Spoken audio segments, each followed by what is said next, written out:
Halo semuanya, perkenalkan saya Kaisar Rizky Abadi. Di podcast kali ini kita akan membahas, terutama di bidang hukum kesehatan, membahas suatu kasus yang sangat menarik. Karena dibilang menarik dimulai dari perjalanannya dia dari tingkat pertama pengadilan negeri sampai ke peninjauan kembali. Nah,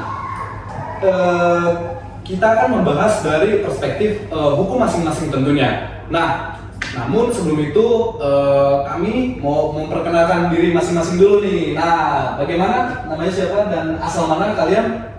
Halo, namaku Alif, panggilannya nama panjangnya Alberto Alfonso Moran. Aku akan membahas hukum kesehatan dari aspek perdata. Saya Muhammad Isra Faji, saya akan membahas tentang hukum pidananya. Saya Reza Novara Putra, saya akan membahas dari hukum kesehatannya. Perkenalkan juga, nama saya Gabriel Fredo, saya akan menjadi asisten kita. Ya, oke. Balik ke topik yang akan kita mau bahas. Nah, sebelum masuk kasus, mungkin kita perlu pahami dulu secara mendalam bahwasannya kita tuh harus tahu, karena mungkin diantara kita atau diantara yang nonton juga pastinya pernah menjadi pasien ke klinik ataupun ke rumah sakit. Nah, kita tuh harus tahu hubungan dokter dan pasien itu udah ada aturannya loh. Nah, dari sisi hukum kesehatan, hubungan itu tuh dikenal dari transaksi atau sebagai bentuk transaksi terapeutik. Nah, yaitu hubungan antara tenaga medis dan pasien dalam pelayanan kesehatan. Nah, menariknya hubungan dokter dan pasien tidak hanya bisa menimbulkan tanggung jawab etik, tetapi juga bisa menimbulkan ke ranah pidana, perdata apabila terdapat kesalahan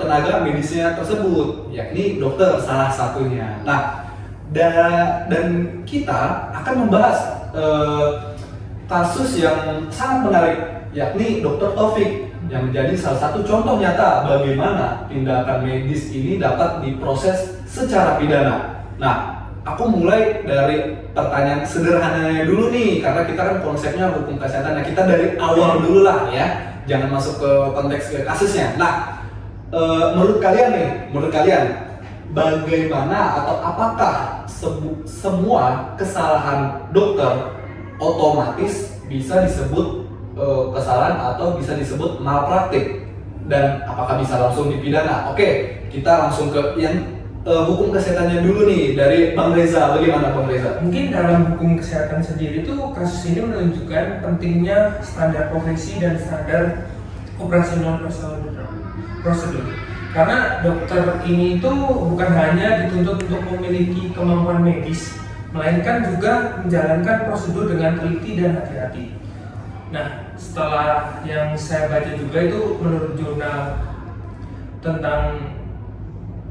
karya Bias Hanindyo tahun 2014 itu, malpraktik pada medis terjadi ketika dokter tidak menjalankan ilmu pengetahuan dan keterampilan sesuai standar profesi, sehingga menimbulkan kerugian bagi pasien. Mungkin itu. Oke, itu penjelasan yang sangat menarik, menganalisis yang sangat menarik dari perspektif hukum kesehatan. Nah, kita tuh lanjut dari perspektif hukum perdata. Nah, bagaimana Bang Alif, atau ya sapanya Bang Alif, bagaimana tuh dari perspektif hukum perdatanya ini sendiri antara pasien dan tenaga medis, yakni dokter? Nah, hubungan dokter dan pasien itu sekarang lebih menarik, Bro Kaisar. Dulu tuh bentuk hubungan dokter dan pasien itu bentuknya paternalistik, atau dimana dokter dianggap paling tahu lah, jadi pasien ini ngikut aja gitu. Tapi sekarang sudah lebih baik, hubungan dokter dan pasien sudah diatur juga di Permenkes tentang informed consent. Jadi pasien lebih ikut andil dalam penentuan tindakan medis apa yang akan dilakukan. Lalu dari hubungan kontraktual itu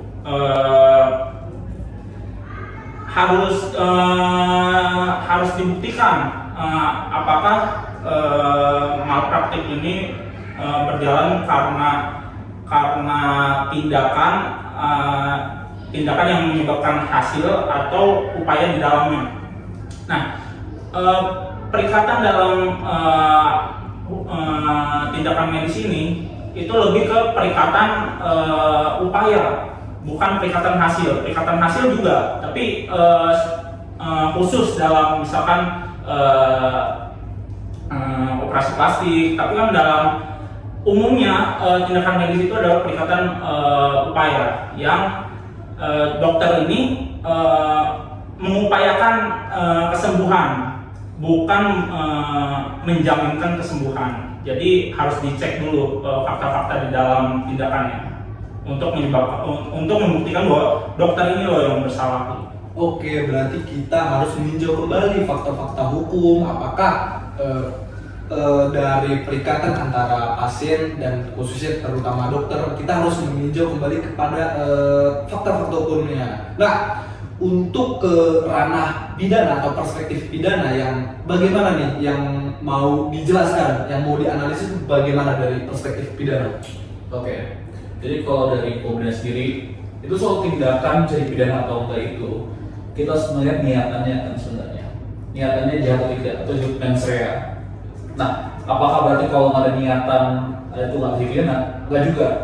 Ada yang disebut namanya tidak sengaja melakukan kegiatan atau culpa atau kealpaan. Kealpaan itu dijelasin di pasal 360 KUHP. Nah, tepatnya pasal 360 ayat 2. Itu ngomongnya barang siapa karena kealpaannya menyebabkan orang lain mengalami luka berat atau hambatan dalam pekerjaannya itu dapat dipidana. Jadi suatu orang nih jika melakukan kealpaan karena kealpaannya, kelalaian dia, ketidaksengajaan dia mengakibatkan seorang luka berat atau menghambat pekerjaan dia, itu jadi pidana bro.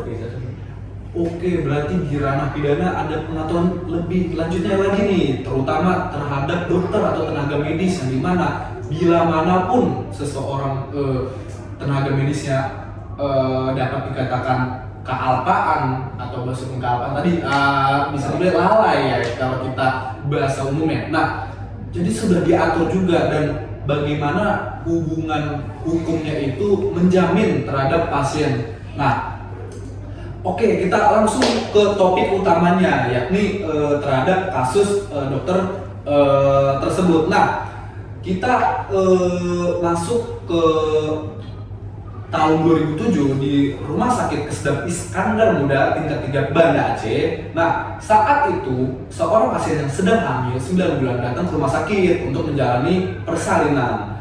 Nah, selayaknya pasien dirawat dan dokter Taufik lah yang bertanggung jawab atas persalinannya ini selaku dokter spesialis obgyn atau kandungan mengambil tindakan operasi sesar. Nah, namun setelah operasi selesai ternyata terdapat kain kasa steril yang berukuran 20 x 10 cm yang nyangkut di dalam tubuhnya. Nah, awalnya Pengadilan Negeri Banda Aceh menyatakan Dr. Taufik ini bersalah dan menjatuhkan pidana penjara 5 bulan. Namun kemudian putusan itu dibatalkan oleh Pengadilan Tinggi Banda Aceh yang menyatakan terdakwa tidak terbukti bersalah. Namun yang uniknya jaksa mengajukan kasasi dan Mahkamah Agung akhirnya menyatakan Dr. Taufik terbukti bersalah karena kealpaannya atau kelalaiannya dia sebagai profesi dokter yang menyebabkan orang lain mengalami luka dan mengalami hambatan dalam pekerjaannya sehari-hari dengan pidana 6 bulan penjara. Nah, bahkan kasus ini juga tuh sampai ke tahap peninjauan kembali di tahun 2012. Nah, ini sangat-sangat penting. Nah, di sini kita mau melihat lagi nih, menggali lagi dari perspektif hukum masing-masing. Mungkin kita dapat pengetahuan baru bagaimana nih pelanggaran etik dan bagaimana nih tanggung jawab perdata, pidana dan pertanyaan paling penting juga apakah layak untuk dipidana. Nah, kita lanjut ke dari sisi perdata. Perspektif hukum perdata. Nah, bagaimana Bang Alif untuk perspektif hukum perdatanya di sini dari melihat kronologi kasusnya? Oke, baik. Tadi berarti sudah ada kerugian yang nyata dari kepada pasien ya.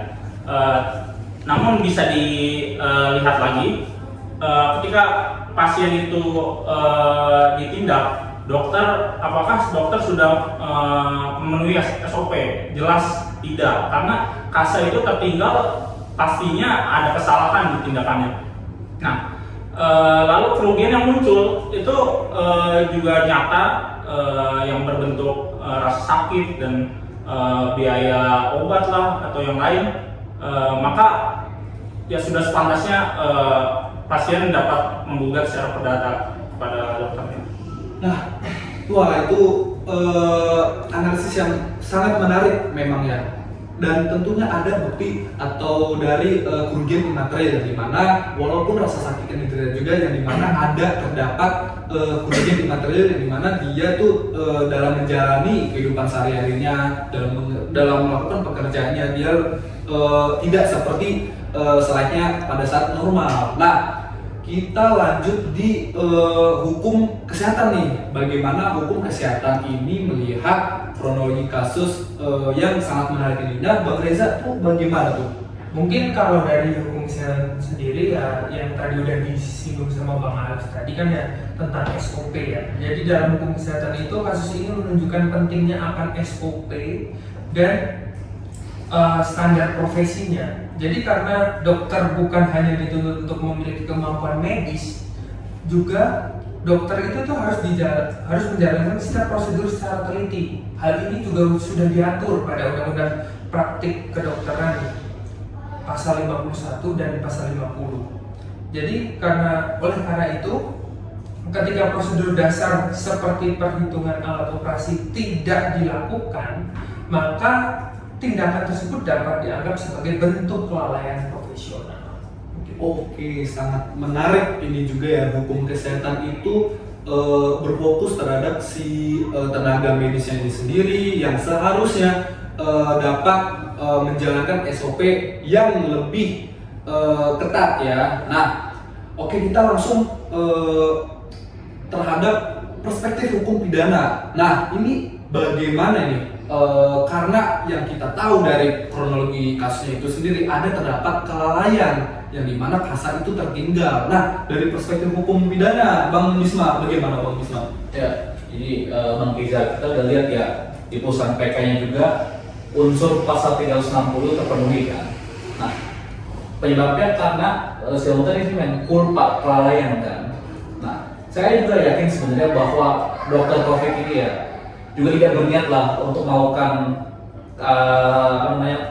luka pada pasiennya. Saya yakin juga dokter itu mungkin kompeten, tapi ini tidak membenarkan bahwa terjadi kelalaian. Pada saat itu kita nggak meragukan kompetensinya Dr. Taufik ya, tapi kita meragukan kenapa dia sampai lalai begitu. Itu kan ada SOP standar. Iya, makanya itu dari ini.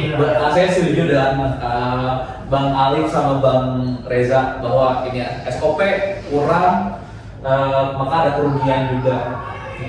Nah, dari SOP, dari kerugian, dan tepatnya dari unsur kealpaan sudah dijelaskan dari masing-masing perspektif yang sangat-sangat informatif sekali terhadap kasus kronologi Dr. Taufik. Nah, oke, sebagai penutup kita mendapat sangat-sangat daging sekali, informasi yang sangat daging sekali melihat bagaimana hukum kesehatan itu terdapat tuh dari masing-masing perspektif itu sudah menjamin antara dokter dan pasien dan mencegah hal-hal tersebut yang terjadi. Nah, titik letaknya yang sangat sensitif ini ketika dokter atau petugas medis, pelayanan medis ini terdapat tuh unsur ketidaksengajaan.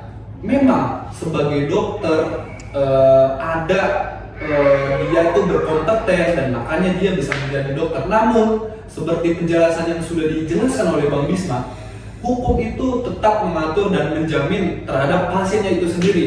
Walaupun dokternya kompeten dan bersertifikat apapun itu, namun bila terjadi kelalaian, disitulah hukum tetap menjamin untuk memeriksa kembali dan untuk menghukum unsur itu sendiri. Nah, thank you sekali lagi. Terima kasih. Oke, terima kasih sekali lagi untuk informasi yang sangat informatif terhadap kasus putusan Dr. Taufik sendiri. Nah, Oke, thank you semuanya yang udah nonton juga. Terima kasih.